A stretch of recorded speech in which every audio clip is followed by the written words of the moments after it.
A lo largo de la historia, los cielos han sido testigos de algunas de las máquinas más letales jamás creadas. Aviones diseñados no solo para volar, sino para dominar, sobrevivir y destruir. En este video, te presentamos las 4 aeronaves que cambiaron para siempre las reglas del combate aéreo. Desde bestias indestructibles hasta fantasmas imposibles de rastrear. Cada uno con una misión, cada uno con una historia que desafía la lógica. Prepárate, porque lo que estás a punto de ver no son solo aviones, son leyendas del cielo. Pesaba el doble que sus rivales. Era lento, torpe y feo. Al principio todos pensaban que sería un fracaso total. Pero lo que nadie imaginó es que ese monstruo volador se convertiría en el caza más indestructible de toda la guerra. Era demasiado grande, demasiado pesado, demasiado torpe. Desde el primer prototipo, el Thunderbolt parecía destinado al fracaso. En un mundo de cazas elegantes y ágiles, este gigante simplemente no encajaba. Los pilotos lo odiaban, los ingenieros lo dudaban. Y en los primeros combates, no impresionó a nadie.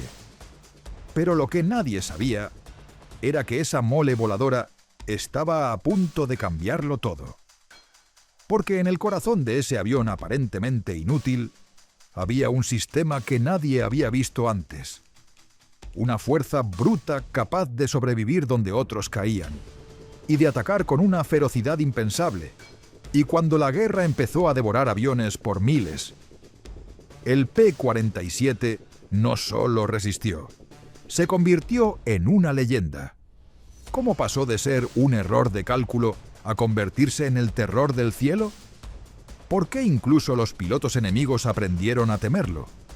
Para entenderlo, primero tienes que conocer el caos que llevó a Estados Unidos a crear uno de los cazas más extraños y más indestructibles de toda la Segunda Guerra Mundial.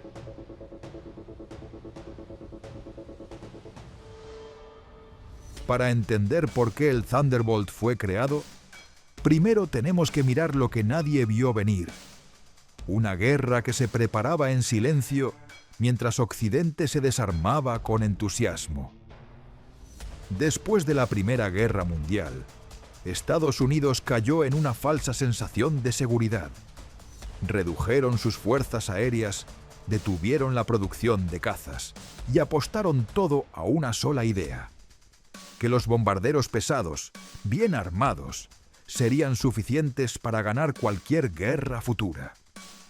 Era una estrategia cómoda y peligrosamente ingenua. Mientras tanto, en el otro lado del mundo, una potencia emergía con un plan mucho más ambicioso. Japón, lejos de los focos, construía una armada moderna y un cuerpo aéreo letal. Sus cazas eran rápidos, maniobrables, y estaban listos para pelear en un teatro de guerra sin restricciones. Cuando el conflicto estalló, la realidad golpeó a los Estados Unidos como una emboscada brutal. Sus bombarderos caían como moscas. Sus cazas eran superados en velocidad, agilidad y tecnología. Y el control del cielo, sin el cual ninguna guerra puede ganarse, les estaba siendo arrebatado día tras día. En los primeros meses de la guerra, las cifras eran humillantes. Escuadrones completos eran aniquilados antes siquiera de alcanzar sus objetivos. Los pilotos volaban sabiendo que probablemente no regresarían. Y en medio de ese desastre, los altos mandos se dieron cuenta de algo que ya era evidente en los campos de batalla. Necesitaban un nuevo tipo de caza. Y lo necesitaban rápido. Pero esta vez no bastaba con copiar a los europeos o mejorar lo que ya tenían. Lo que necesitaban era algo diferente, algo que pudiera cambiar las reglas del juego. Así nació la idea.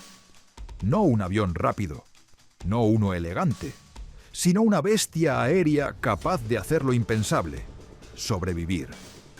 Un avión que pudiera acompañar a los bombarderos en largas misiones, enfrentarse a los cazas enemigos y resistir impactos que derribarían a cualquier otra máquina. Era una apuesta desesperada, pero también una declaración de intenciones.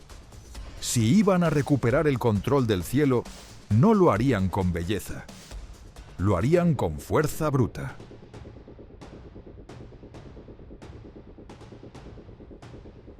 El encargo recayó en Republic Aviation, una empresa que ya tenía experiencia construyendo cazas, pero nada como lo que estaban por enfrentar.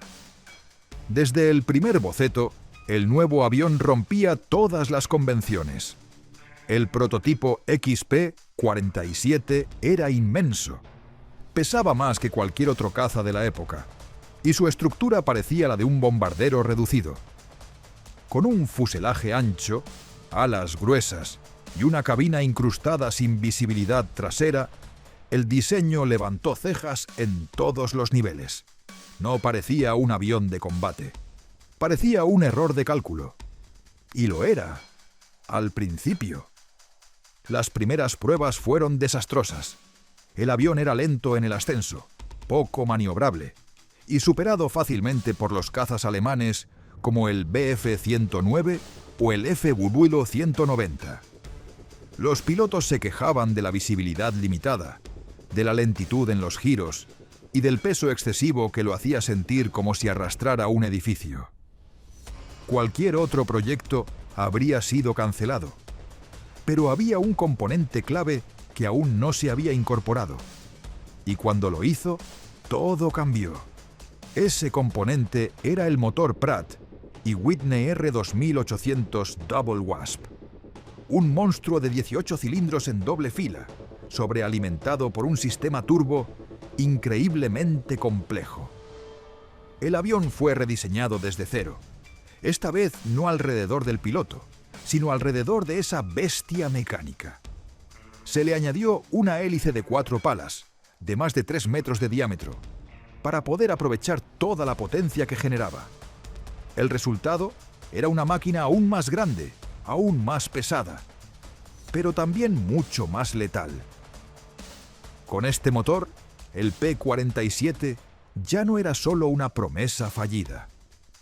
Podía alcanzar los 640 kilómetros por hora y operar por encima de los 8.000 metros de altitud, donde otros cazas simplemente se ahogaban. Su silueta seguía siendo poco convencional, su tamaño seguía siendo un blanco fácil, pero ahora tenía la fuerza suficiente para dictar sus propias reglas. Y todavía no hemos hablado de sus armas, porque cuando el Thunderbolt se armó, no lo hizo para intimidar, lo hizo para destruir.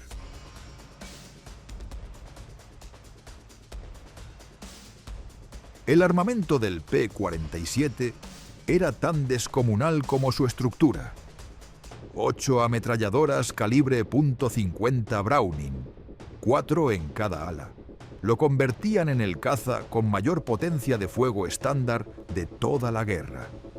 Cada una disparaba con una cadencia brutal, y juntas podían lanzar cerca de 100 proyectiles por segundo.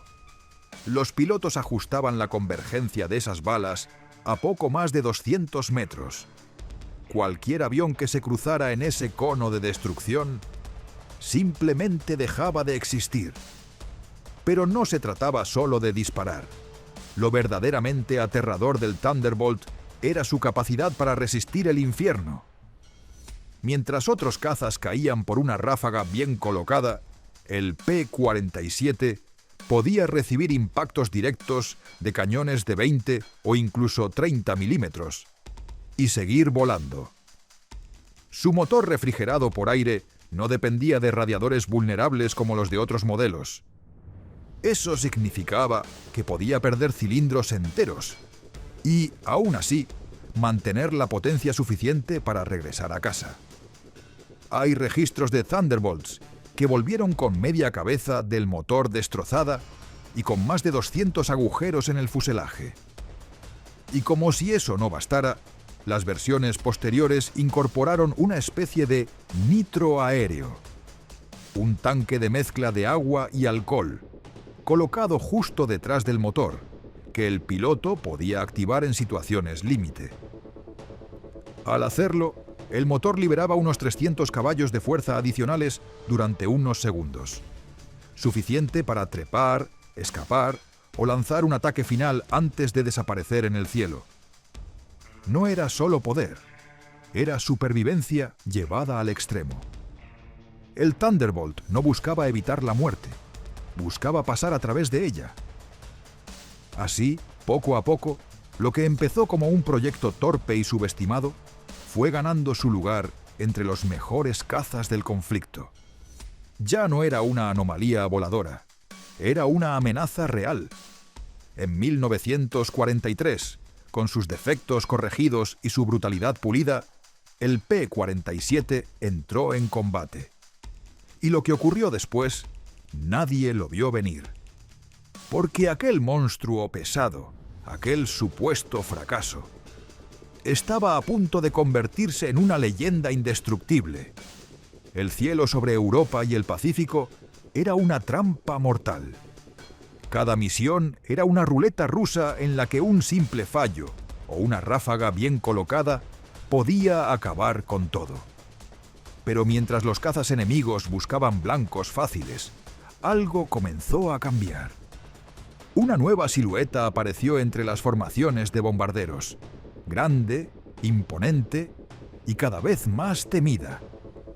Los enemigos sabían que si disparaban contra uno de esos monstruos, probablemente necesitarían más que suerte para derribarlo.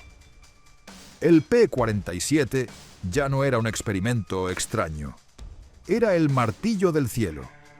Las unidades que lo pilotaban aprendieron rápido a usar su peso como arma.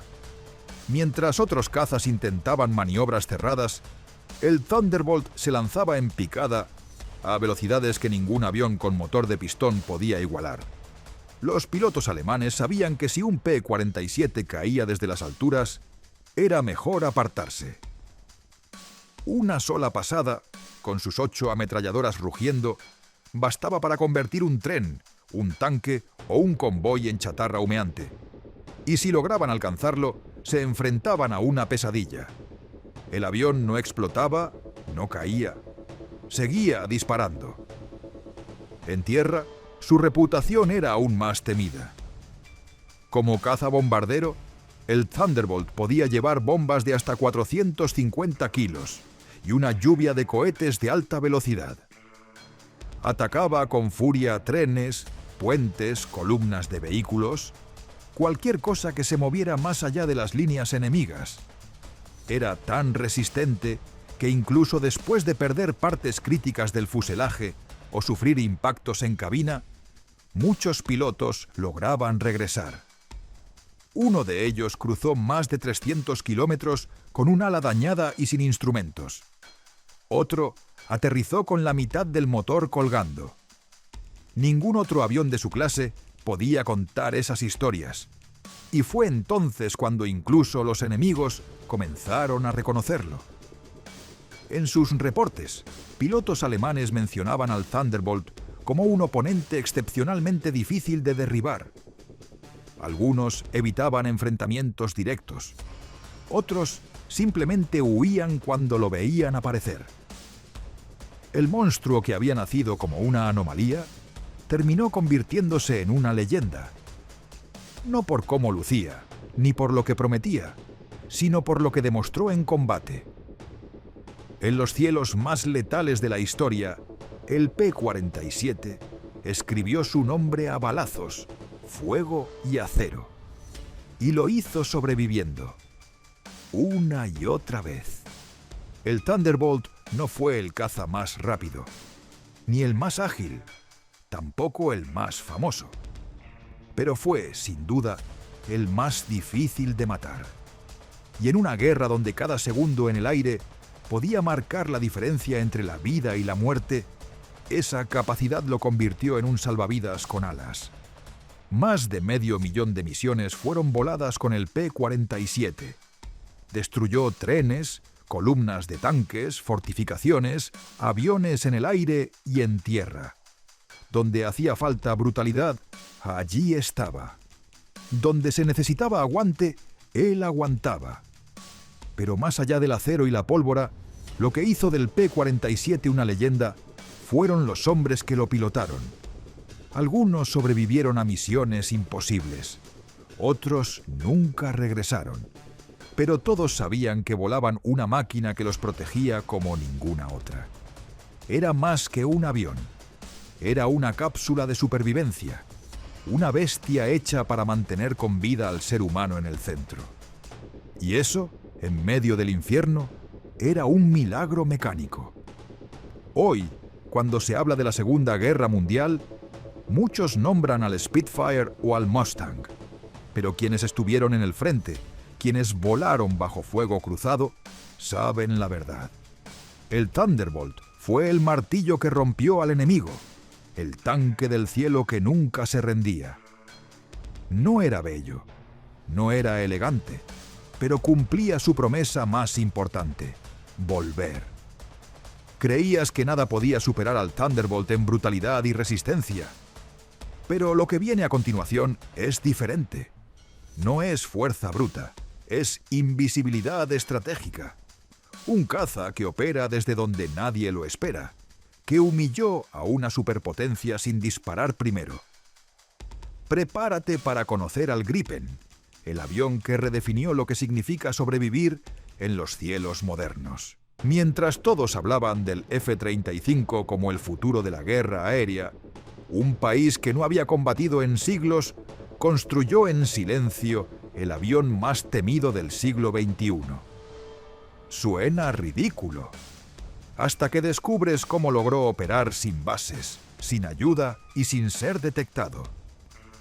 Y lo más inquietante, puede despegar desde cualquier carretera y desaparecer antes de que lo encuentres.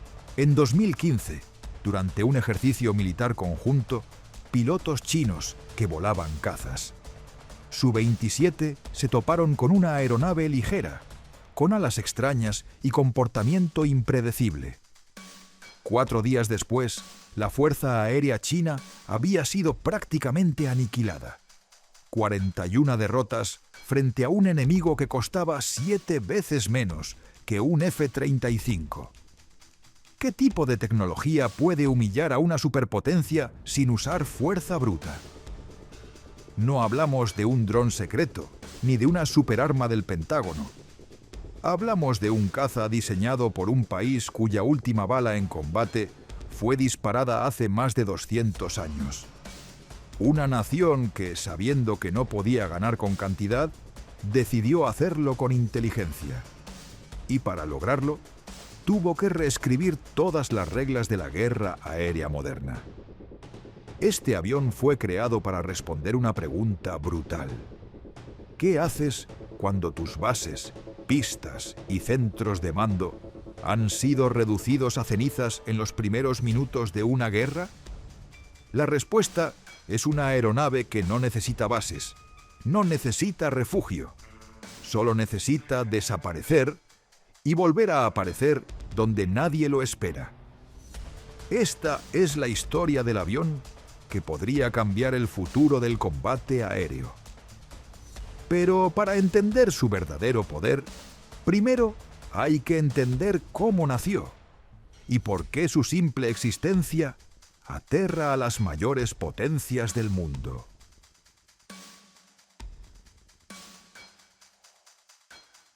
Suecia nunca tuvo la intención de convertirse en una potencia militar.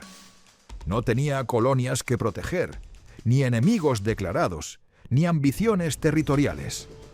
Pero sí tenía algo mucho más peligroso: una ubicación estratégica justo entre el fuego cruzado de las grandes guerras europeas. Durante más de 2 siglos, logró evitar el conflicto, pero sabía que esa paz no era gratuita, y que si alguna vez estallaba una guerra total, no le darían tiempo para reaccionar. A diferencia de Suiza, que contaba con montañas para esconderse, o de las islas como Japón o Reino Unido, que tenían el mar como escudo, Suecia era un país plano, abierto, expuesto. Una simple mirada al mapa lo dice todo. Cientos de kilómetros de frontera vulnerable, costas sin defensa natural y una cercanía inquietante con Rusia. Y antes, con la Unión Soviética. Cada metro de territorio era una posible puerta de entrada para un misil enemigo. Y no se necesitaban muchos. Solo uno bien dirigido, para borrar del mapa una base aérea entera.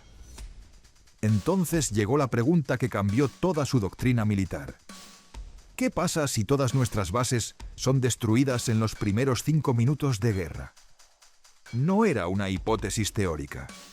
Era una certeza que se repetía en cada simulacro, en cada ejercicio. Los estrategas suecos sabían que en un ataque sorpresa perderían su capacidad aérea antes de siquiera despegar. ¿Y sin aviones? No quedaba nada. Mientras otros países construían grandes hangares, fortificaciones de hormigón y apostaban por la superioridad tecnológica, Suecia eligió otro camino. Un camino desesperado, pero ingenioso. Si no podemos proteger nuestras bases, no tengamos ninguna. En vez de defender un puñado de instalaciones críticas, decidieron convertir todo el país en una base aérea potencial. Cada tramo de carretera, cada zona boscosa, cada espacio plano sería parte del sistema. Nada fijo, nada predecible, nada que el enemigo pudiera borrar en un solo golpe. Así nació el programa BAS-60, una estrategia que parecía sacada de una novela de ciencia ficción. La idea era dispersar a los aviones por todo el territorio, operando desde pistas auxiliares camufladas, con logística móvil, depósitos ocultos y hangares improvisados. Si el enemigo atacaba un lugar, otro ya estaría listo para responder desde el bosque vecino. Pero aquí aparecía un problema brutal. Ningún avión del mundo estaba preparado para esto. Los cazas de la época eran como caballos de carreras, veloces, poderosos, pero frágiles. Necesitaban pistas largas, apoyo técnico constante, combustible especializado, personal entrenado y una infraestructura enorme detrás. En el nuevo modelo sueco no habría tiempo para nada de eso. El caza perfecto tendría que despegar desde cualquier camino, recargar en minutos, rearmarse con un equipo mínimo y volver al combate antes de que el enemigo se enterara de dónde estaba. ¿Era eso siquiera posible? La mayoría de los expertos dijeron que no, que era una fantasía, que ningún país sin experiencia reciente en combate real podía desarrollar semejante sistema. Pero Suecia no tenía elección, porque sabían que si esperaban a tener una guerra para estar preparados, ya sería demasiado tarde. Así comenzó el plan más audaz de su historia militar: construir un avión que pudiera sobrevivir a la desaparición del propio país. Y no solo sobrevivir, sino seguir peleando como si nada hubiera pasado.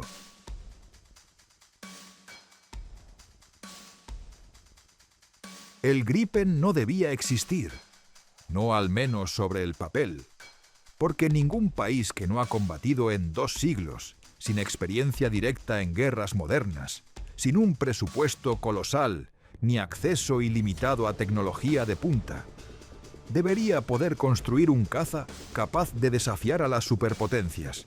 Y sin embargo, Suecia lo hizo, porque no tenían otra opción. El Gripen nació de una necesidad existencial: crear un avión que no solo volara, sino que sobreviviera al fin del mundo. Después del Draken, que había demostrado que Suecia podía innovar, y del Viggen, que llevó esa idea aún más lejos, la doctrina BAS-90 empujó a los ingenieros suecos al borde del abismo. Esta vez no bastaba con un avión fuerte o veloz. Necesitaban una máquina que pudiera vivir sin país, sin pista, sin apoyo.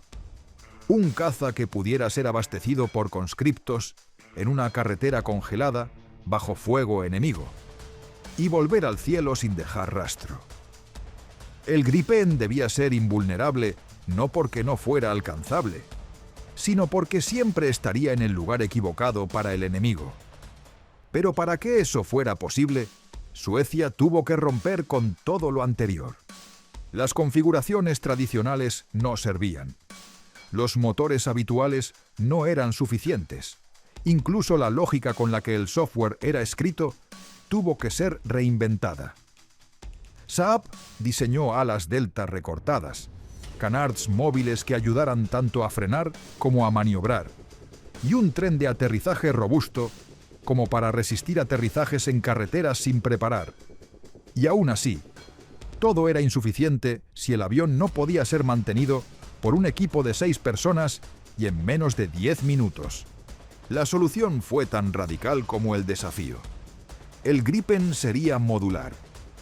Su aviónica tendría sistemas separados entre misión y vuelo, lo que permitiría cambiar el software de combate sin poner en riesgo la estabilidad del avión. ¿Un nuevo misil? Solo se necesitaba un parche. ¿Un radar más avanzado? Solo una actualización. Mientras otras naciones tardaban años en modificar sus cazas, Suecia podía hacerlos evolucionar en semanas. Pero esto planteaba otra pregunta. ¿Podría un avión tan versátil también ser letal en combate real? La respuesta llegó con fuego. En 2015, durante ejercicios conjuntos, pilotos chinos volando cazas Su-27 se enfrentaron al Gripen. Lo subestimaron. Al principio parecía un caza ligero más, sin stealth, sin velocidad supersónica sostenida, sin fama internacional. 4 días después, los números hablaron. 41 victorias a solo 9 derrotas. Era un resultado que avergonzaba a una fuerza aérea entera y que nadie podía explicar fácilmente. Cómo un caza que costaba una fracción del F-35 podía neutralizarlo con tanta eficiencia. La clave no estaba en el espectáculo, sino en la sutileza. El Gripen no dominaba el cielo por fuerza bruta. Lo hacía porque era invisible en el caos. Operaba desde lugares impensables. Aparecía, golpeaba y desaparecía. Mientras el enemigo organizaba un contraataque, el Gripen ya estaba en otro punto del mapa, repostado, rearmado, con sistemas nuevos cargados. Su bajo costo operativo permitía una frecuencia de vuelo absurda. Sus sensores, aunque no tan avanzados como los de un F-22, eran más que suficientes cuando se usaban con precisión quirúrgica. Y aquí apareció el apodo que cambiaría la forma en que el mundo lo veía: el asesino del F-35. No porque fuera más avanzado, sino porque en el campo de batalla real, donde los radares fallan, las pistas son bombardeadas y los sistemas colapsan, el Gripen seguía volando. No necesitaba permiso, no necesitaba soporte, solo necesitaba sobrevivir. Y eso, en tiempos de guerra, es más valioso que cualquier poderío tecnológico.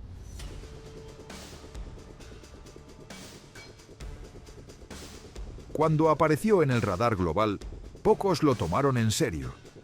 Era pequeño, tenía un solo motor, no lucía agresivo, y venía de un país que no había disparado un solo tiro en combate moderno. Pero lo que nadie entendía aún era que ese era precisamente su mayor poder.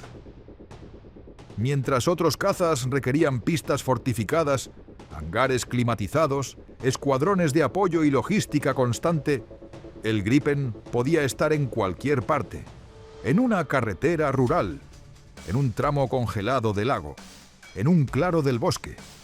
Y lo más importante, ya estaba listo para pelear antes de que supieras que había aterrizado. Sus enemigos esperaban ver fuerza bruta, pero se enfrentaron a un fantasma. El Gripen era una paradoja voladora. No tenía stealth, pero era casi indetectable. No tenía supervelocidad sostenida, pero siempre estaba donde no debía. No era el más ágil, ni el más rápido, ni el más armado. Pero estaba optimizado para una sola cosa: sobrevivir cuando todo lo demás se ha venido abajo. En simulaciones, demostró que podía hacer frente a cazas mucho más caros y sofisticados, no porque los superara en cada parámetro, sino porque exprimía cada recurso al límite, sin desperdiciar nada. Entonces llegó el golpe final, el análisis de David Archibald, autor de American Gripen. En su informe expuso lo que muchos pensaban en secreto, que el F-35, a pesar de su tecnología futurista, era una máquina frágil, costosa, lenta de mantener y peligrosamente sobrevalorada. Archibald no comparó al Gripen con admiración patriótica, sino con frialdad quirúrgica. Sus cifras eran simples y devastadoras. Mientras un F-35 podía superar los $35.000 por hora de vuelo, el Gripen operaba por apenas $5.000. Mientras uno requería semanas para una actualización, el otro se ajustaba en días. Y en simulaciones, lo impensable. El Gripen igualaba al F-22 en efectividad por unidad y vencía al F-35 en casi todos los escenarios de combate cerrado. Esto no era solo una comparación técnica, era una advertencia. En un mundo donde los conflictos ya no se libran entre dos superpotencias, sino entre alianzas volátiles, tecnologías en evolución y amenazas móviles, el Gripen representa algo que los cazas de quinta generación olvidaron.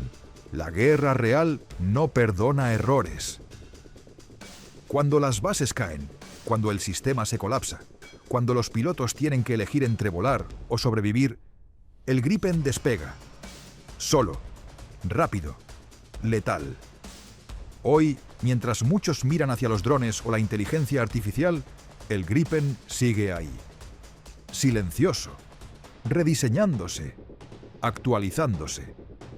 Puede que nunca se convierta en un ícono cultural, ni protagonice videojuegos o películas taquilleras. Pero para las naciones que entienden que la guerra no se gana con apariencia, sino con preparación, el Gripen es más que un avión. Es un mensaje. El cielo ya no le pertenece a los más ricos, sino a los que saben desaparecer antes del primer disparo. Hay algo inquietante en el Gripen. No es su velocidad, no es su potencia de fuego. Es el hecho de que su mera existencia rompe la lógica con la que se construyen los ejércitos modernos.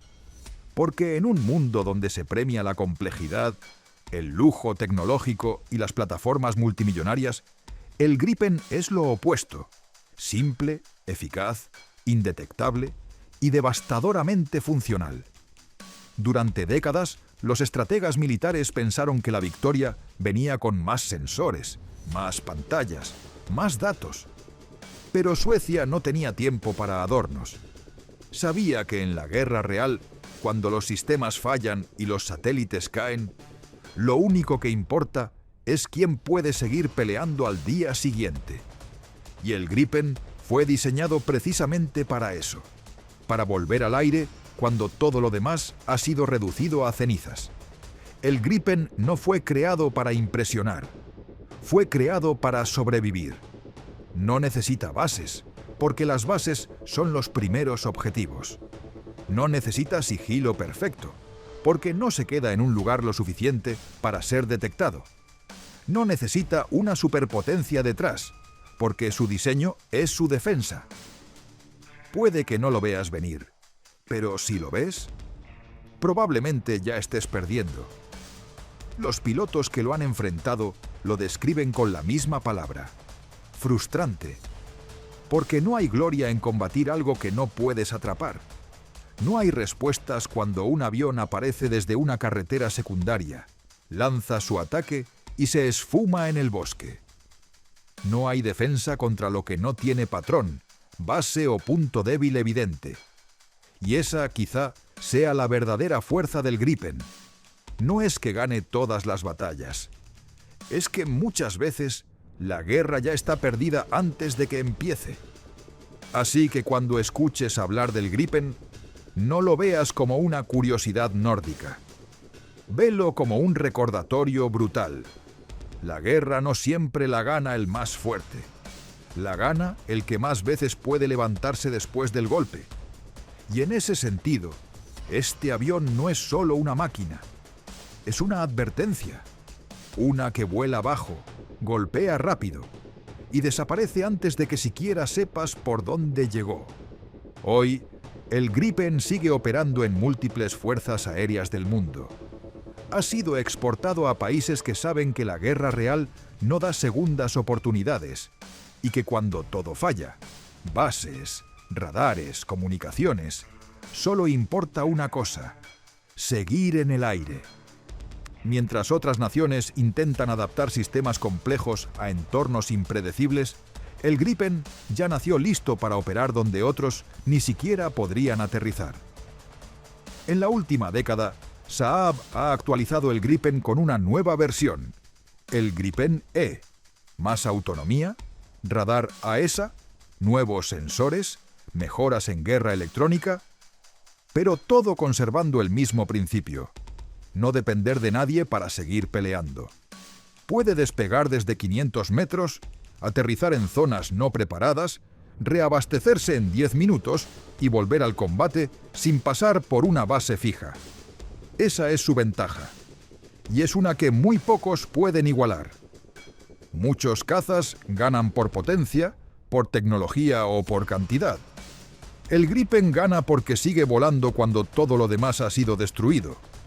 Y esa capacidad, en escenarios modernos, puede ser la diferencia entre controlar el cielo o verlo perderse en llamas.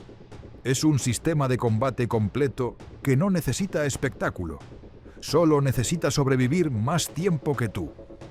Así que grábate esto: puedes tener el mejor avión del mundo y aún así perder la guerra si no estás preparado para el primer golpe. Porque el Gripen no fue diseñado para lucirse. Fue diseñado para no caer. Y si no entendiste esa diferencia, más vale que vuelvas al inicio del video y lo veas de nuevo. Porque el primer error puede ser el último. Pasamos de la guerra del futuro al pasado más oscuro. Un pasado donde un avión apareció de la nada y convirtió a los cazas aliados en presas. Un diseño tan letal que ni siquiera los pilotos más experimentados sabían cómo enfrentarlo. Lo que vas a ver ahora es el secreto que hizo temblar al Spitfire. Es la historia del FW-190, el caza que cambió las reglas del juego en Europa. Septiembre de 1941. Un enemigo invisible para los servicios de inteligencia británicos aparece de la nada. En su primer enfrentamiento, ni un solo piloto aliado sobrevive. Y lo más extraño es que nadie logra explicar cómo lo hizo. Lo que parecía un caza común escondía un secreto de diseño tan brutal que durante meses convirtió al cielo en territorio prohibido para los Spitfires. Hasta ese momento, el Bf-109 había sido el enemigo a batir, y el Spitfire Mark V, tu arma para igualar el combate. Creías que esa balanza se mantenía, pero aquel día descubriste que la ventaja había cambiado de dueño. Estos nuevos cazas eran más rápidos, más maniobrables, y de alguna forma parecían anticipar cada movimiento. Y lo más inquietante, tus superiores no sabían qué eran, ni cómo detenerlos. Algunos informes de inteligencia, desesperados por una explicación, aseguraban que se trataba de un avión francés modificado. Pero la realidad era más inquietante. Este no era un viejo diseño reciclado, sino un depredador nacido para cazarte. En cuestión de semanas, sus apariciones se multiplicaron y con ellas las bajas de pilotos aliados. En cada duelo, parecía jugar contigo antes de acabar el trabajo. Pero lo que nadie en la RAF podía imaginar era que bajo ese fuselaje había un secreto de diseño que no solo lo hacía letal, sino casi imposible de derribar. Un secreto que, por un giro del destino, terminaría revelándose de la forma más improbable, gracias a un error humano que pondría al cazador más temido de la Luftwaffe directamente en manos enemigas.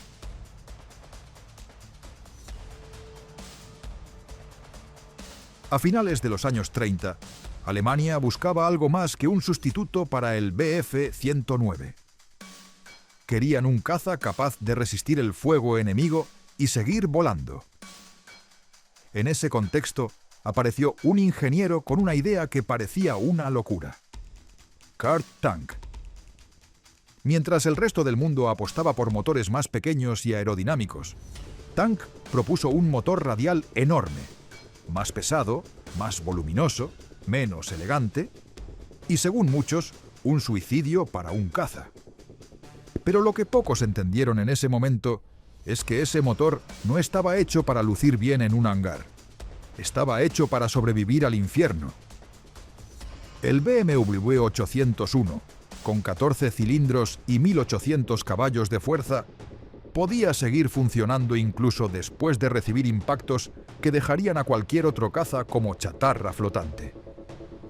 No dependía de un delicado sistema de enfriamiento, así que un solo disparo en el radiador no lo condenaba. Para un piloto de combate, eso significaba una cosa: margen para arriesgarlo todo. Pero el motor era solo el principio. El FW-190 fue diseñado pensando en la guerra total. Fácil de reparar en pistas improvisadas, resistente al maltrato y con una cabina que ofrecía una visibilidad envidiable. Era un avión hecho para que incluso un piloto novato pudiera volar y sobrevivir. Y para que un veterano pudiera convertirlo en un arma imparable. Lo que nadie fuera de Alemania sabía entonces era que esta máquina no solo cambiaría las reglas del combate aéreo, sino que iba a humillar públicamente a la RAF en su propio territorio.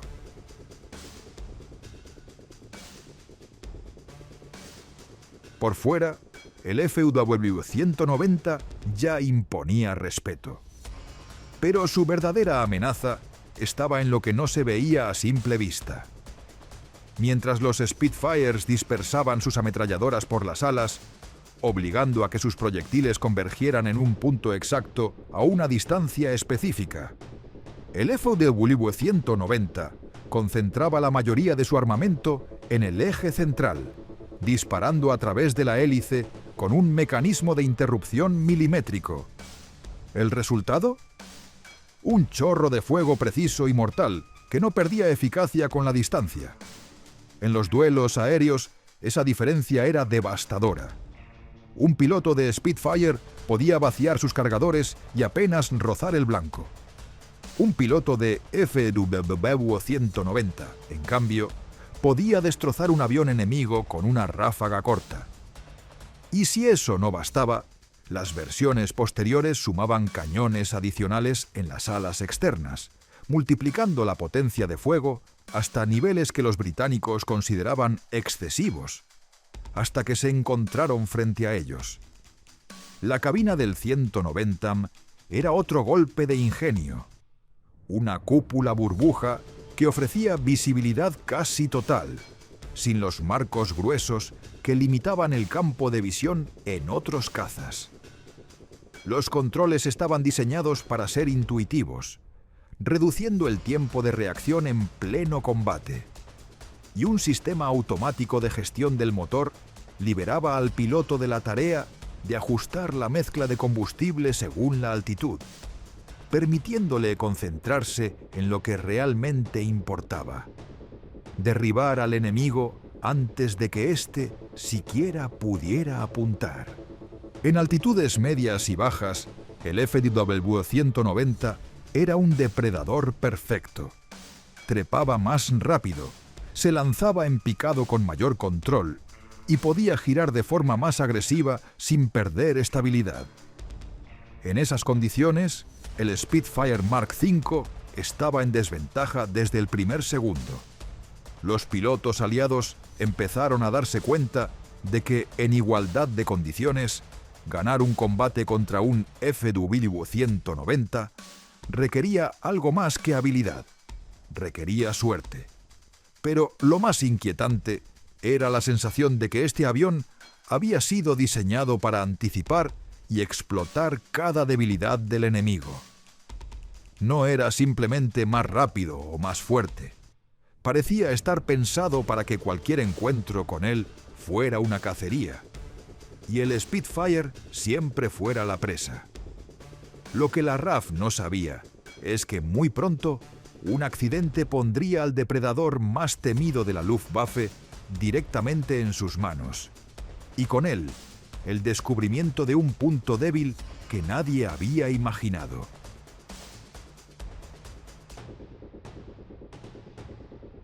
Junio de 1942. El cielo sobre el Canal de la Mancha está cubierto de nubes bajas. En medio de ese gris interminable, un joven piloto alemán llamado Armin Faber acaba de vivir lo que cualquier aviador sueña: derribar a un enemigo en combate cerrado. El Spitfire que perseguía cae al mar, y él, eufórico, emprende el vuelo de regreso a casa. O al menos eso cree. Entre las nubes, la orientación se vuelve traicionera. Un giro mal calculado, un rumbo mal interpretado. Y Faber no se dirige hacia Francia, sino hacia Inglaterra. No lo sabe. No hay radares que le adviertan. Lo único que escucha es el rugido constante del motor BMW 801, como un animal que no sabe que está entrando en la jaula de otro. Minutos después, divisa una pista de aterrizaje. El combustible está bajo. La decisión es rápida: descender. Baja el tren de aterrizaje, se alinea con la pista y toca tierra suavemente. Es un aterrizaje perfecto, de manual. Solo que no hay mecánicos alemanes esperándolo. En su lugar, un grupo de soldados británicos corre hacia él, algunos con el dedo en el gatillo. La confusión en sus ojos dura un segundo. El mismo segundo que tarda en comprender que ha cometido el error más grande de su vida. Ese instante es un terremoto silencioso en la guerra aérea. El caza más temido por los pilotos aliados está ahora intacto, estacionado en territorio enemigo. Ni un solo impacto, ni un solo rasguño. Como si hubiera sido entregado en una bandeja de plata. Y lo más irónico, los mandos alemanes habían dado órdenes estrictas de no sobrevolar el canal para evitar exactamente esto. En cuestión de horas, ingenieros y técnicos británicos se abalanzan sobre la máquina. Cada tornillo, cada cable, cada remache es analizado. Descubren su potencia de fuego, su resistencia y, sobre todo, su talón de Aquiles. Una debilidad en altitudes elevadas que, hasta ese momento, era desconocida.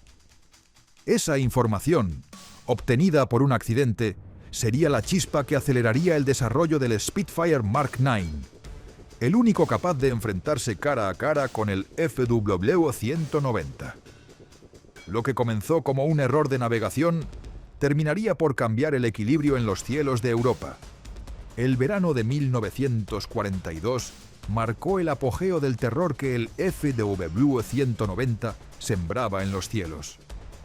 Patrullas enteras de Spitfires desaparecían en minutos. Los pilotos británicos comenzaron a temer no solo al combate, sino al simple hecho de encontrarse con uno. En los briefings se repetía la misma frase: si ves un 190, no lo enfrentes solo. Y aún así, muchos nunca tuvieron la oportunidad de huir. En altitudes medias, el caza alemán parecía jugar con ellos, acercándose por ángulos ciegos, disparando ráfagas letales y alejándose sin dar opción a respuesta. La moral en la RAF empezaba a fracturarse. ¿Cómo derrotar a un enemigo que parecía diseñado para explotar cada debilidad propia? ¿Cómo mantener el cielo británico seguro cuando la amenaza llegaba sin ser detectada y desaparecía igual de rápido? Cada misión se sentía como una ruleta rusa y cada regreso como una improbable victoria. En ese momento, la guerra aérea estaba perdida. O al menos, eso creían. La captura del FW-190 de Armin Faber fue el punto de inflexión. El estudio detallado de la máquina reveló el talón de Aquiles que nadie había imaginado: su pobre rendimiento en altitudes elevadas. Con esa información, los ingenieros británicos aceleraron el desarrollo del Spitfire Mark IX, un caza que podía enfrentarlo de igual a igual en su punto débil. Las tornas empezaron a cambiar. El Fedo Balui 190 siguió siendo letal, adaptándose a nuevos roles y combates, pero ya no era el cazador sin rival que había dominado el cielo. Lo que empezó como una pesadilla sin respuesta se convirtió en un duelo equilibrado.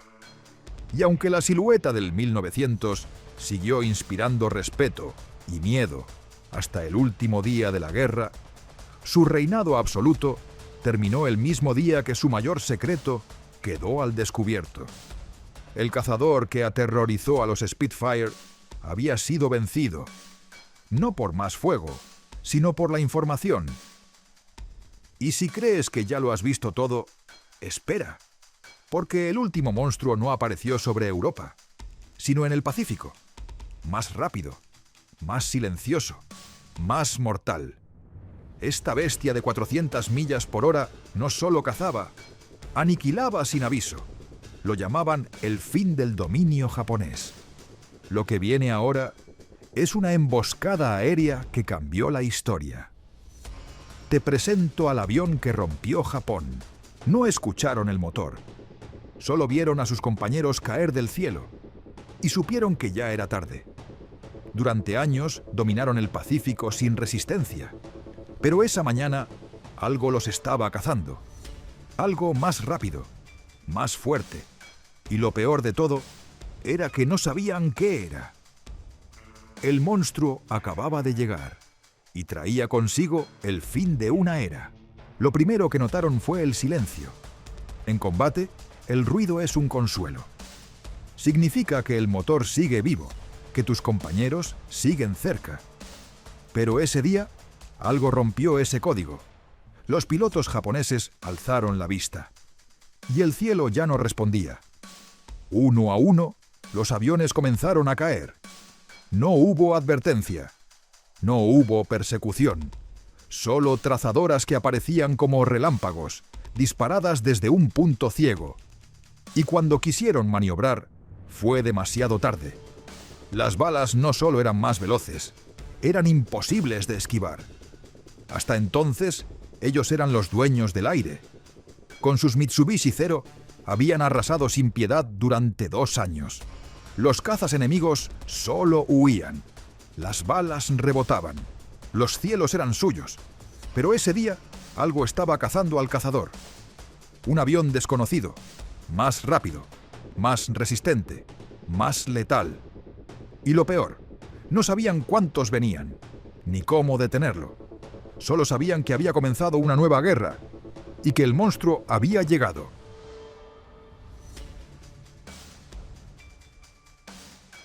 Un avión desconocido, más rápido, más resistente, más letal.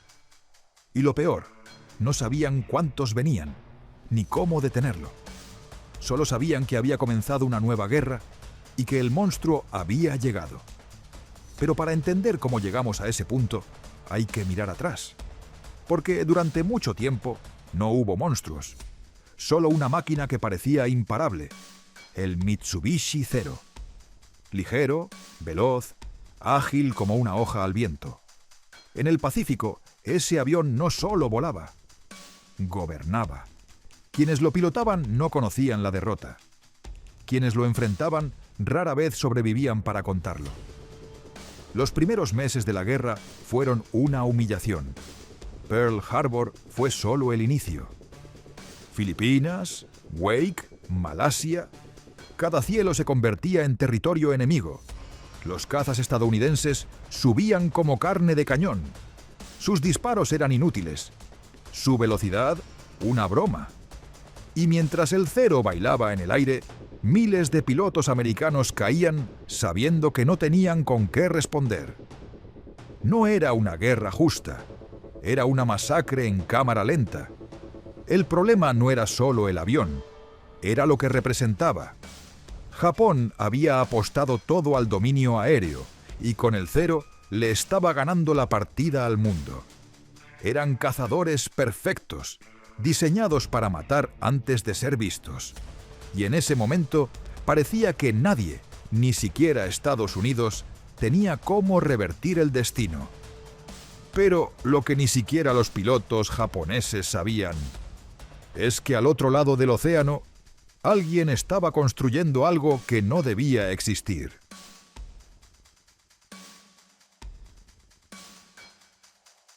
Pero lo que ni siquiera los pilotos japoneses sabían es que al otro lado del océano alguien estaba construyendo algo que no debía existir.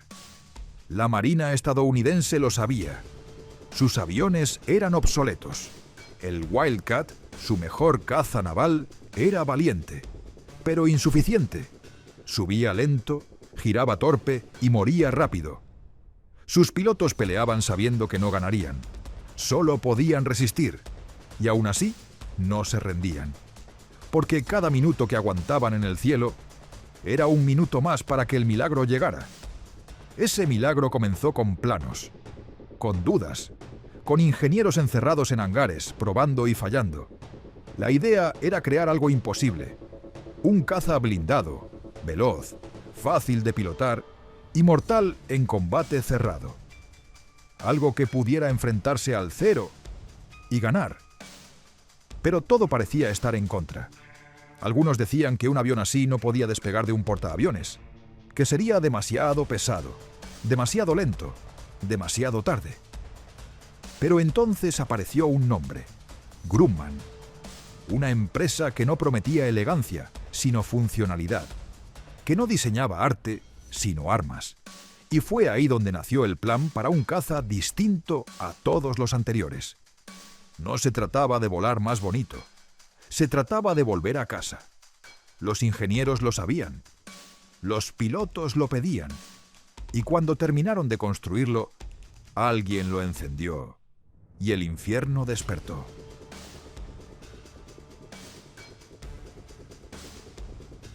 Cuando el primer Hellcat despegó desde la cubierta del USS Independence, nadie sabía exactamente qué esperar. Algunos pilotos lo miraban con escepticismo, otros con fe ciega. Pero cuando rugió con sus motores Double Wasp, el silencio de la flota se rompió. No era un rugido de avión, era un grito de guerra. Y ese día, el Pacífico se enteró de que algo nuevo había llegado. Su primer objetivo fue un hidroavión japonés. En teoría, un blanco fácil. Pero fue mucho más que eso. Fue una advertencia.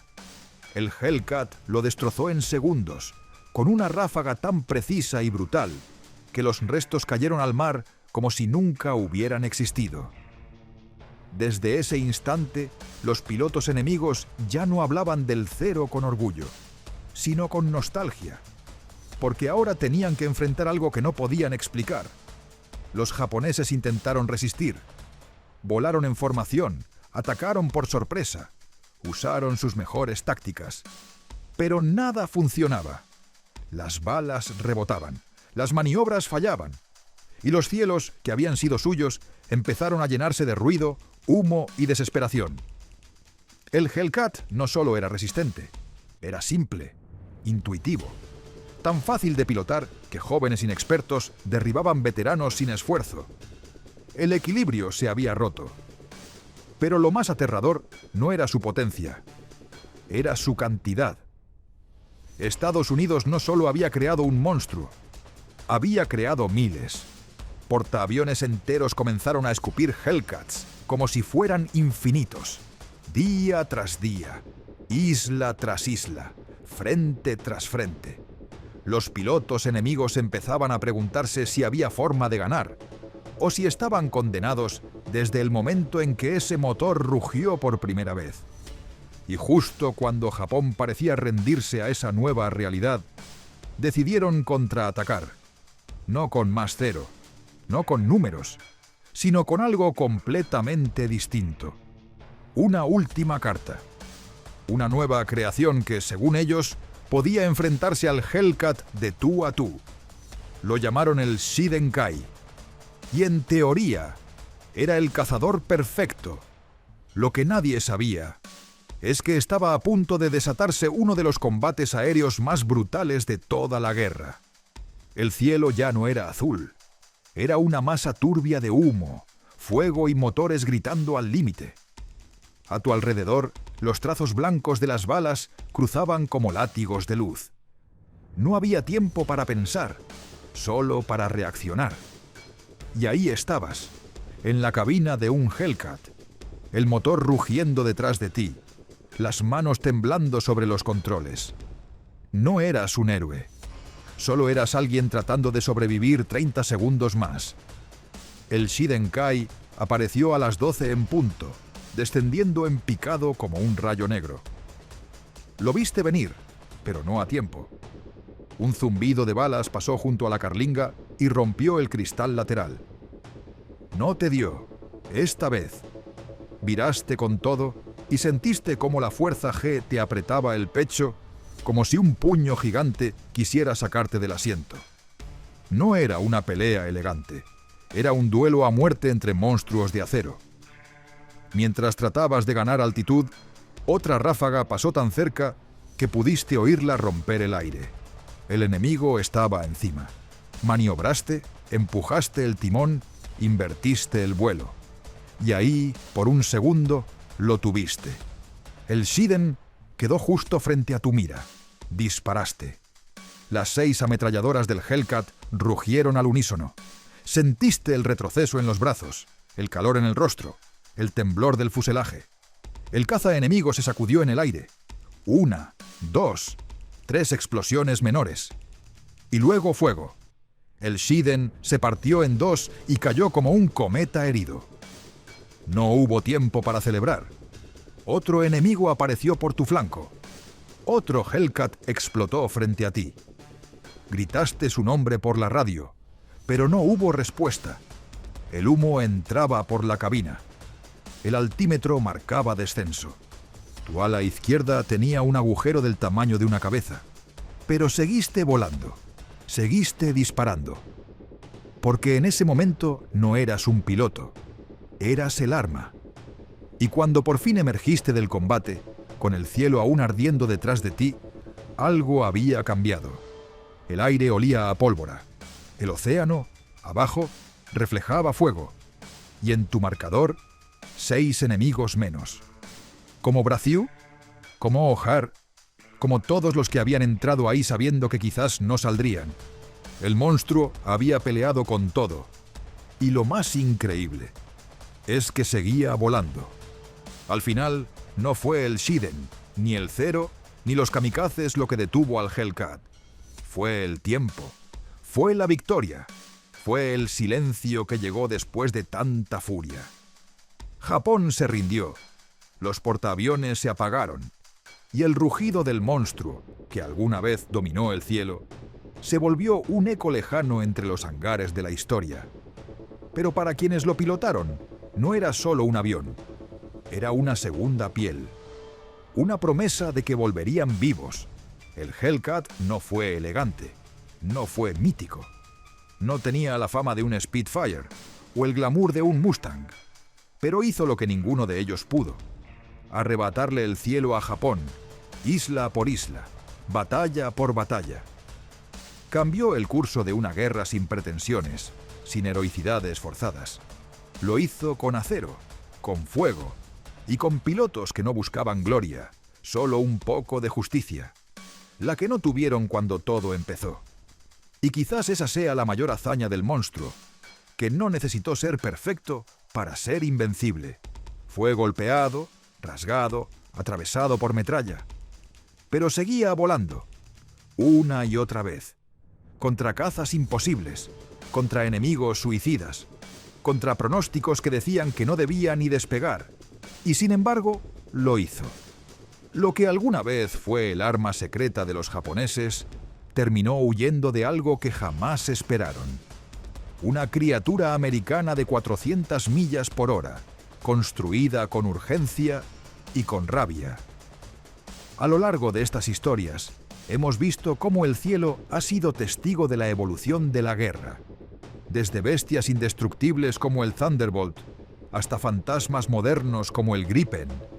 Desde el terror invisible del FW-190 hasta los cazadores silenciosos que rompieron Japón.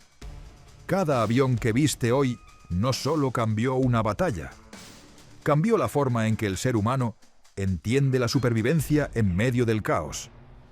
Algunos vencieron por fuerza, otros por inteligencia, pero todos compartían algo en común. Fueron creados cuando no había margen de error, cuando perder el cielo significaba perderlo todo. Y quizá ese sea el verdadero mensaje que nos dejan estas máquinas, que en la guerra no siempre gana el más rápido ni el más fuerte, sino el que está dispuesto a volar más allá del miedo, más allá de lo lógico, y sobrevivir.